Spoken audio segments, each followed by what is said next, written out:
നിലമ്പൂർ പോരിന് ശേഷവും സംസ്ഥാന രാഷ്ട്രീയത്തിൽ ജമാഅത്തെ ഇസ്ലാമി പിന്തുണ വിവാദം അവസാനിക്കുന്നില്ല. CPIM-ഉം ജമാഅത്തെ ഇസ്ലാമിയും നേരിട്ട് ഏറ്റുമുട്ടുകയാണ്. ന്യൂനപക്ഷ വർഗീയത ചൂണ്ടിക്കാട്ടി CPIM നേതാക്കൾ വിമർശനം ശക്തമാക്കിയതോടെ പ്രതിരോധവുമായി ജമാഅത്തെ ഇസ്ലാമി നേതാക്കൾ നേരിട്ടിറങ്ങി.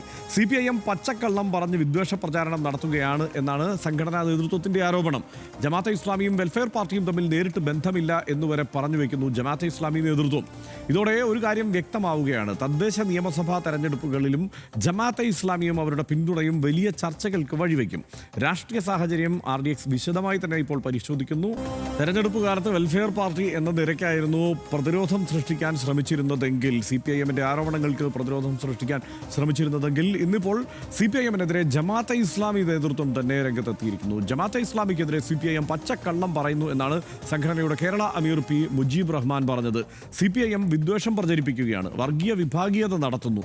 CPIM വിതയ്ക്കുന്നത് BJP കൊയ്യുന്നു. അത് മനസ്സിലാക്കാനുള്ള രാഷ്ട്രീയ ബോധം കാണിക്കണം എന്നാണ് ഇന്ന് ജമാഅത്തെ ഇസ്ലാമി നേതൃത്വം പറഞ്ഞത്. വെൽഫെയർ പാർട്ടി ഒരു സ്വതന്ത്ര സംഘടനയാണ്, തീരുമാനങ്ങളിൽ ജമാഅത്തെ ഇസ്ലാമി ഇടപെടാറില്ല എന്നുമാണ് ജമാഅത്തെ ഇസ്ലാമി പറയുന്നത്. മുഖ്യമന്ത്രി വരെ ജമാഅത്തെ ഇസ്ലാമിയുടെ മധുരം നുണഞ്ഞിട്ടുണ്ട്. കിട്ടാത്ത മുന്തിരി പുളിക്കും. ജമാഅത്തെ ഇസ്ലാമി എന്ന അപ്പം UDF-ന് ഇന്ന് മധുരിച്ചാലും നാളെ കഴിക്കുമെന്ന് മുഹമ്മദ് റിയാസ് പറഞ്ഞിരുന്നു. ജമാഅത്തെ ഇസ്ലാമിക്കെതിരെ കാന്തപുരം AP അബൂബക്കർ മുസ്ലിയാരും രംഗത്തെത്തി. സമസ്തയ്ക്ക് ജമാഅത്തെ ഇസ്ലാമിയുടെ മധുരം നുണയേണ്ട ആവശ്യമില്ല എന്നായിരുന്നു കാന്തപുരം AP അബൂബക്കർ മുസ്ലിയാർ പറഞ്ഞത്. ജമാഅത്തെ ഇസ്ലാമിക്ക് മാറ്റം വന്നെന്ന് കരുതുന്നില്ല. ആശയങ്ങളും ആദർശങ്ങളും പഴയത് തന്നെയാണ് എന്നും അദ്ദേഹം പറയുന്നു. ജമാഅത്തെ ഇസ്ലാമിക്കെതിരെ CPIM വീണ്ടും രംഗത്തെത്തിയിട്ടുണ്ട്. ഇതിന്റെ തുടർ ചർച്ചകൾ നടക്കുകയാണ്. UDF-ന് ജയിക്കാനായത് വർഗീയ തീവ്രവാദ ശക്തികളുടെ വോട്ട് കൂടി നേടിയതുകൊണ്ടാണ് എന്ന് MV ഗോവിന്ദൻ പറഞ്ഞിരുന്നു. ഇപ്പോൾ ജയിച്ചെങ്കിലും ജമാഅത്തെ ഇസ്ലാമി കൂട്ടുകെട്ട് ദൂരവ്യാപക ഫലമുണ്ടാക്കുമെന്നാണ് തെരഞ്ഞെടുപ്പിന് ശേഷം MV ഗോവിന്ദൻ പറഞ്ഞത്. വർഗീയതയെ പ്രോത്സാഹിപ്പിച്ച UDF നിലപാടിനെതിരെ ജനകീയ പ്രതിരോധം തീർക്കണം. നേരത്തെയും ഇത്തരം കൂട്ടുകെട്ടുണ്ടായിട്ടുണ്ട്, അതിനെ ജനങ്ങൾ പ്രതിരോധിച്ചിട്ടുണ്ട് എന്നും ഗോവിന്ദൻ മാസ്റ്റർ പറഞ്ഞു. അതേസമയം പരിഹാസവുമായി KT ജലീൽ വീണ്ടും രംഗത്തെത്തിയിട്ടുണ്ട്. സംബന്ധത്തെക്കാൾ എന്തുകൊണ്ടും നല്ലത് വേളിയാണെന്നായിരുന്നു KT ജലീലിന്റെ പരിഹാസം. ജമാഅത്തെ ഇസ്ലാമിയുടെ ശക്തി ഇസ്രയേലിന്റെ പെരുപ്പിച്ച് പറയുന്ന ശക്തി പോലെയാണ് എന്നായിരുന്നു KT ജലീലിന്റെ പരിഹാസം. ഉള്ളിലേക്ക് ചെന്നാൽ വെറും പൊള്ളയാണ്, വൈകാതെ UDF-നും അത് ബോധ്യമാകും എന്ന് KT ജലീൽ പറയുന്നു. ഇത്രയും വിഷലിപ്തമായ ചിന്ത ജമാഅത്തെ ഇസ്ലാമിയെ പോലെ മറ്റൊരു മുസ്ലിം സംഘടനയിലും കാണാനാകില്ല. പുലി വരാൻ യാസിൻ ഓതിയ കുട്ടി ഖുർആൻ മുഴുവൻ ഓതിയിട്ടും പുലി പോയില്ലെന്ന ഒരു ചൊല്ലുണ്ട് എന്ന് പറയുന്നു അദ്ദേഹം. UDF-ന്റെ സ്ഥിതിയും ഭിന്നമാകില്ല, കാത്തിരുന്ന് കാണാം എന്നാണ് KT ജലീൽ കൊടുക്കുന്ന മുന്നറിയിപ്പ്. നേരത്തെ സ്വരാജ് വിമർശനവുമായി രംഗത്തെത്തിയത് നമ്മൾ കണ്ടതാണ്.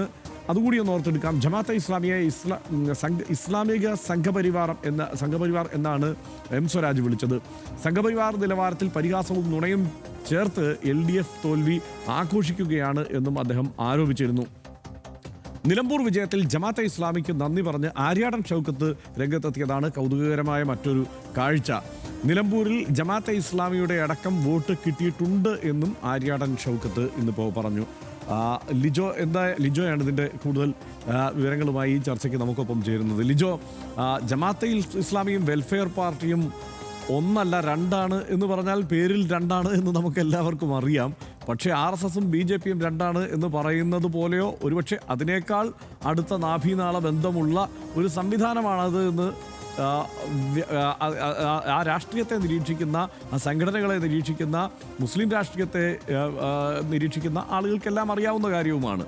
പക്ഷേ നേരിട്ട് സംഘടനാ നേതൃത്വം തന്നെ അമീർ തന്നെ രംഗത്തെത്തി ഇതിനെ പ്രതിരോധിക്കേണ്ടതുണ്ട് എന്നുള്ള ഒരു ആലോചന എന്തുകൊണ്ടാണ് അവർക്കിടയിൽ ഉണ്ടായത്? ഹർഷൻ, നമുക്ക് മനസ്സിലാക്കുന്നതനുസരിച്ച് നിലമ്പൂർ ഉപതെരഞ്ഞെടുപ്പിലെ UDF-ന്റെ വിജയം അത് ഏറ്റവും കൂടുതൽ വിസിബിലിറ്റി ഉണ്ടാക്കിയിട്ടുള്ള ഒരു സംഘടന എന്ന് പറയുന്നത് ജമാഅത്തെ ഇസ്ലാമി, അതോടൊപ്പം തന്നെ വെൽഫെയർ പാർട്ടിയുമാണ്. അവർ ആദ്യഘട്ടം മുതൽ തന്നെ അവർ ചർച്ചാ വിഷയമായിരുന്നു. ഒടുവിൽ വിജയിച്ചപ്പോൾ അതിൻ്റെ ഒരു പങ്ക് എന്ന നിലയിൽ തന്നെ വളരെ കൃത്യമായി അത് മുമ്പോട്ട് വെക്കാൻ ജമാഅത്തെ ഇസ്ലാമി ശ്രമിക്കുന്നതിൻ്റെ ഭാഗം കൂടിയാണ് ഇന്ന് ഇപ്പോൾ ജമാഅത്തെ ഇസ്ലാമിയുടെ അമീർ തന്നെ നേരിട്ടെത്തി ഈ വാർത്താ സമ്മേളനം നടത്തി ഇക്കാര്യങ്ങൾ വിശദീകരിക്കുന്നത്. അദ്ദേഹം പറയുന്ന കാര്യത്തിൽ ഇത് രണ്ട് സംഘടനകളായി ജമാഅത്തെ ഇസ്ലാമി എന്ന ഒരു സംഘടന, അതോടൊപ്പം തന്നെ വെൽഫെയർ പാർട്ടി എന്നുള്ള രാഷ്ട്രീയ ധാരയുമായി മുമ്പോട്ട് പോകുന്ന രാഷ്ട്രീയ സംഘടന എന്ന നിലയിൽ പോകുന്ന രണ്ട് പാർട്ടികൾ എന്ന നിലയിലാണ് അതിനെ കാണാൻ അവർ ഉദ്ദേശിക്കുകയും ചെയ്യുന്നത്. എന്നാൽ ഈ രണ്ട് പാർട്ടികൾക്കും വേണ്ടിയാണെന്ന് അമീർ അതായത് ഈ മുജീർ റഹ്മാൻ സംസാരിക്കുന്നു എന്നുള്ളതാണ് അതിലെ കൗതുകകരമായ കാര്യം. നമുക്കറിയാം ഈ നിലമ്പൂർ തെരഞ്ഞെടുപ്പ് നടന്ന സമയം മുതൽ തന്നെ ജമാഅത്തെ ഇസ്ലാമിയുമായി UDFന്റെ ബന്ധത്തെ വളരെ ശക്തമായി LDF രാഷ്ട്രീയ ആയുധമാക്കിയിരുന്നു. അത് വളരെ ശക്തമായി അവിടെ പ്രചരിപ്പിച്ചിരുന്നു. ഒപ്പം തന്നെ AP വിഭാഗം സമസ്ത അവിടെ AP അബൂബക്കർ മുസ്ലിയാർ ഉൾപ്പെടെയുള്ള നേതാക്കൾ അതിനെ വളരെ ശക്തമായി വിമർശിക്കുകയും ചെയ്തിരുന്നു. ഇതിൻ്റെ രണ്ടാം ഘട്ടം എന്ന നിലയിലാണ് ഇപ്പോൾ ഈ വിമർശനം തുടർന്നുകൊണ്ടിരിക്കുന്നത്. ഒരുപക്ഷെ LDF ഇനി വളരെ തുടരെ രണ്ട് തെരഞ്ഞെടുപ്പുകൾ കൂടി വരാനിരിക്കുന്നു. അത് തദ്ദേശ സ്വയംഭരണ തെരഞ്ഞെടുപ്പും അതോടൊപ്പം തന്നെ നിയമസഭാ തെരഞ്ഞെടുപ്പുമാണ്. UDFനൊപ്പം നിൽക്കാൻ അല്ലെങ്കിൽ അസോസിയേറ്റ് ചെയ്ത് നിൽക്കാനെങ്കിലും വെൽഫെയർ പാർട്ടിക്ക് അത്തരത്തിലൊരു അവസരം കൈവരുന്നു എന്നുള്ളതാണ് ഈ ഘട്ടത്തിൽ മനസ്സിലാക്കേണ്ട ഒരു കാര്യം. അങ്ങനെ UDFനൊപ്പം അസോസിയേറ്റ് ചെയ്ത് നിൽക്കുന്ന സംഘടനയുടെ തൊട്ട് ഒപ്പം നിൽക്കുന്ന സംഘടന എന്ന നിലയ്ക്ക് ജമാഅത്തെ ഇസ്ലാമിയും വിമർശിക്കപ്പെടാൻ പോകുന്നുവെന്ന് വളരെ വ്യക്തമായി ജമാഅത്തെ ഇസ്ലാമി നേതൃത്വത്തിന് വ്യക്തമായിട്ട് അറിയാം. അതുകൊണ്ട് തന്നെയാണ് ഇന്ന് അതിനെ കുറെ കൂടി കൃത്യമായി ന്യായീകരിക്കാൻ അവർ ഇന്ന് വന്നത്. 1996 മുതൽ 2016 വരെ ഏതാണ്ട് 20 വർഷക്കാലം LDFനൊപ്പം അല്ലെങ്കിൽ LDFന് പിന്തുണ പല ഘട്ടങ്ങളിലായി നൽകിയിട്ടുള്ള സംഘടനയാണ്. അതുകൊണ്ടാണ് LDFും മുഖ്യമന്ത്രി പിണറായി വിജയനും ജമാഅത്തെ ഇസ്ലാമിയുടെ മധുരം നുണഞ്ഞിട്ടുണ്ട് എന്നുള്ളത്. അത് രാഷ്ട്രീയ തെരഞ്ഞെടുപ്പ് ഘട്ടങ്ങളിലൊക്കെ അത്തരത്തിലുള്ള പിന്തുണ ജമാഅത്തെ ഇസ്ലാമി നൽകിയിട്ടുണ്ട് എന്ന് ഇന്നിപ്പോൾ പറയുകയാണ്. അതായത് UDFലേക്ക് വരുന്നതിന് മുമ്പ് എന്തായിരുന്നു തങ്ങൾ കഴിഞ്ഞ 20 വർഷമായി എങ്ങനെയായിരുന്നു പ്രവർത്തിച്ചിരുന്നതെന്ന് വളരെ കൃത്യമായി പറഞ്ഞു വെക്കാൻ, അത് LDFന് പിന്തുണ നൽകിയിരുന്നു എന്ന് പറഞ്ഞു വെക്കാനാണ് യഥാർത്ഥത്തിൽ ഇന്നിപ്പോൾ മുജീബ് റഹ്മാൻ അതോടൊപ്പം തന്നെ ജമാഅത്തെ ഇസ്ലാമിയുടെ നേതൃത്വം ശ്രമിക്കുന്നു എന്നുള്ളതാണ് നമുക്ക് മനസ്സിലാക്കാൻ കഴിയുന്നത്. മറുവശത്ത് LDFനെ സംബന്ധിച്ചിടത്തോളം നിലമ്പൂരിൽ ഏതാണ്ട് വളരെ ചുരുക്കം വോട്ടുകൾ മാത്രമുള്ള ജമാഅത്തെ ഇസ്ലാമി, അതോടൊപ്പം തന്നെ അവിടെ ആ രാഷ്ട്രീയ സാഹചര്യം മറ്റൊന്നാണ്. പക്ഷേ അതിന് പുറത്തേക്ക് LDFനെ സംബന്ധിച്ച് വലിയൊരു രാഷ്ട്രീയ ആയുധമായിട്ട് തന്നെയാണ് ഇതിനെ അവർ കാണുന്നത് എന്നുള്ളതാണ് നമുക്ക് മനസ്സിലാക്കാൻ കഴിയുന്നത്. അതുകൊണ്ട് തന്നെ വളരെ കൃത്യമായതും ഇനി ഉപയോഗിക്കപ്പെടും. അടുത്ത തദ്ദേശ സ്വയംഭരണ തെരഞ്ഞെടുപ്പിലും അതിനുശേഷം നിയമസഭാ തെരഞ്ഞെടുപ്പിലും ഏറ്റവും ശക്തമായി മലബാറിലും അതോടൊപ്പം തന്നെ മറ്റു മേഖലകളിലും LDF UDFനെതിരെ ഉയർത്താൻ പോകുന്ന ഒരു ആയുധം എന്ന നിലയിൽ തന്നെ ജമാഅത്തെ ഇസ്ലാമി ബന്ധവും അതോടൊപ്പം തന്നെ വെൽഫെയർ പാർട്ടിയുടെ UDF അസോസിയേഷനും വരുമെന്ന് തന്നെയാണ് നമുക്ക് മനസ്സിലാക്കാൻ കഴിയുന്നത്. ഹർഷൻ, തീർച്ചയായും നമുക്ക് അതിൻ്റെ ഒരു സംഘടനയുടെ വലിപ്പം എന്ന നിലയ്ക്ക് ലിജോയ്ക്കും അറിയാം, എനിക്കും അറിയാം, അതിൻ്റെ ഒരു വലിപ്പം എന്നത് താരതമ്യേന വളരെ ചെറുതാണ്. കേരളത്തിൽ ഇതര മുസ്ലിം സംഘടനകളുമായി നമ്മൾ താരതമ്യം ചെയ്താൽ ഏറ്റവും ചെറിയ സംഘടനകളിൽ പെടുന്ന ഒന്ന് തന്നെയാണ് ജമാഅത്തെ ഇസ്ലാമി. പക്ഷേ അവർക്ക് വലിയ ശബ്ദമുണ്ടാക്കാൻ കഴിയും, വലിയ രീതിയിൽ അവർക്ക് പ്രചാരണ പ്രവർത്തനത്തിലൊക്കെ ഏർപ്പെടാൻ കഴിയും. അതുതന്നെ ഈ സാഹചര്യത്തിലും നമ്മൾ കാണുന്നുണ്ട്. UDF ഒരുപക്ഷെ അതിനെ അനുകൂലമായി പ്രയോജനപ്പെടുത്താനുള്ള ഒരു സാധ്യത തേടുന്നുമുണ്ട്. അതൊക്കെ വാസ്തവമാണ്. പക്ഷേ ഈ മുസ്ലിം സമുദായത്തിൻ്റെ ചിന്തകളെ, അവരുടെ രാഷ്ട്രീയത്തെ സമ്പൂർണ്ണമായി ഡ്രൈവ് ചെയ്യാൻ തക്കവണ്ണമുള്ള ഒരു ശേഷി അത് ജമാഅത്തെ ഇസ്ലാമി ഈ ഘട്ടത്തിൽ പ്രകടിപ്പിക്കുന്നുണ്ട് എന്ന് ഈ തെരഞ്ഞെടുപ്പിന് ശേഷം വരുന്ന ചർച്ചകളിലൂടെ നമുക്ക് വിലയിരുത്താമോ? എന്താണ് അക്കാര്യത്തിൽ ലിജോയ്ക്ക് തോന്നുന്നത്?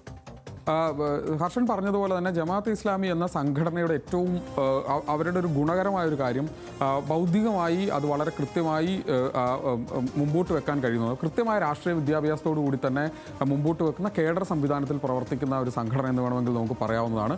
അതുകൊണ്ട് തന്നെ അവരുടെ വിസിബിലിറ്റി എത്രത്തോളം ശക്തമായി മുന്നോട്ട് വെക്കാൻ കഴിയുമെന്നുള്ളത് എണ്ണത്തിൽ വളരെ കുറവാണെങ്കിൽ പോലും അത് തങ്ങളുടെ ആശയത്തെ കൃത്യമായി പ്രചരിപ്പിക്കുന്നതിനും അത് മുമ്പോട്ട് വെക്കാനും കഴിയുന്ന തക്ക ശേഷിയുള്ള ഒരു സംഘടനയാണ് ജമാഅത്തെ ഇസ്ലാമി. അത് നമ്മൾ കണ്ടു. കാരണം നിലമ്പൂരിൽ 2000-ൽ താഴെ മാത്രം അല്ലെങ്കിൽ അത്രമാത്രം വോട്ടുകളുണ്ട് എന്ന് പറയപ്പെടുന്ന ഒരു സംഘടനയുടെ വിസിബിലിറ്റി ഒരുപക്ഷെ ഏത് സംഘടന, ഒരുപക്ഷെ മുസ്ലിം ലീഗ് സംസാരിക്കുന്നത് പോലെ തന്നെ സംസാരിക്കാനുള്ള വിസിബിലിറ്റിയും അവസരവും കിട്ടിയ ഒരു സംഘടനയാണ് അവിടെ എന്നാണ് നമുക്ക് മനസ്സിലാക്കാൻ കഴിയുന്നത്. നമ്മൾ നേരത്തെ ഈ RSSനും BJP അധികാരത്തിലേക്ക് BJP കടന്നു വരുന്നതിന് മുൻപ് അവരുടെ ഒരു രാഷ്ട്രീയ പദ്ധതിയായി അവർ അവതരിപ്പിച്ചിരുന്നത് അല്ലെങ്കിൽ അവരുടെ ഒരു പ്രചാരണ പദ്ധതിയായി അവർ അവതരിപ്പിച്ചിരുന്നത് എന്ത് നെഗറ്റീവായ വാർത്ത വന്നാലും അത് ചർച്ച ചെയ്യപ്പെടുത്തു എന്നുള്ള സാഹചര്യം ഉണ്ടാക്കുക എന്നതാണ്.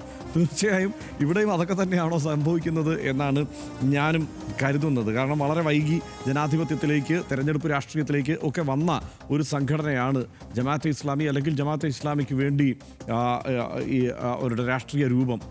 അപ്പോൾ അതിലേക്ക് അവരെ സംബന്ധിച്ചിടത്തോളം ഈ സാധ്യമായ എല്ലാ അവസരത്തിലും അവരുടെ ഒരു വിസിബിലിറ്റി വർദ്ധിപ്പിക്കാനുള്ള ഉതകുന്ന പ്രയോഗങ്ങളും പദ്ധതികളും അവർ നടപ്പാക്കാറുണ്ട്.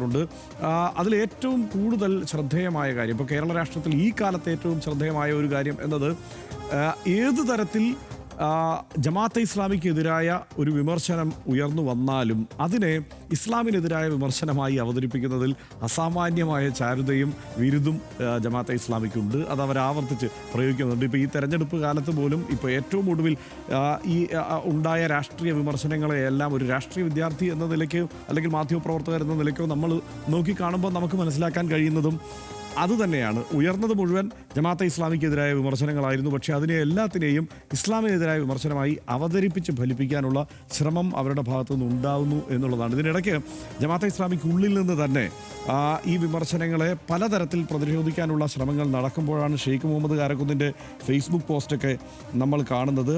ആ ഫേസ്ബുക്ക് പോസ്റ്റിൽ അദ്ദേഹം ഈ വിമർശനങ്ങളെ, അതായത് ഈ ഇടത് ഹിന്ദുത്വ എന്നുള്ള പ്രയോഗത്തെയൊക്കെ വിമർശിച്ചു വന്ന സാഹചര്യത്തിലാണ് അദ്ദേഹത്തിൻ്റെ വിശദീകരണം ഉണ്ടാകുന്നത്. അതിലും അദ്ദേഹം ഈ ജനാധിപത്യത്തെ, മതനിരപേക്ഷതയെ ഒക്കെ കുറിച്ച് ജമാഅത്തെ ഇസ്ലാമിക്ക് അല്ലെങ്കിൽ ജമാഅത്തെ ഇസ്ലാമിയുടെ തുടക്കക്കാരനായ അബുൽ അല മൗദൂദിക്ക് ഉണ്ടായിരുന്ന ആ ചിന്തയിൽ നിന്നോ സങ്കല്പത്തിൽ നിന്നോ ഒരു ഇഞ്ച് പോലും മാറിയിട്ടല്ല അദ്ദേഹം അത് വിശദീകരിക്കുന്നത്. അദ്ദേഹം ജമാഅത്തെ ഇസ്ലാമിയുടെ സെക്രട്ടറിയാണ് ഇപ്പോഴും. അദ്ദേഹം സംസാരിക്കുമ്പോൾ ഈ ജനാധിപത്യവും മതനിരപേക്ഷതയും ശിർക്കാണെന്ന അദ്ദേഹത്തിൻ്റെ ഒരു പ്രസംഗം ഭയങ്കര വൈറലായിരുന്നു.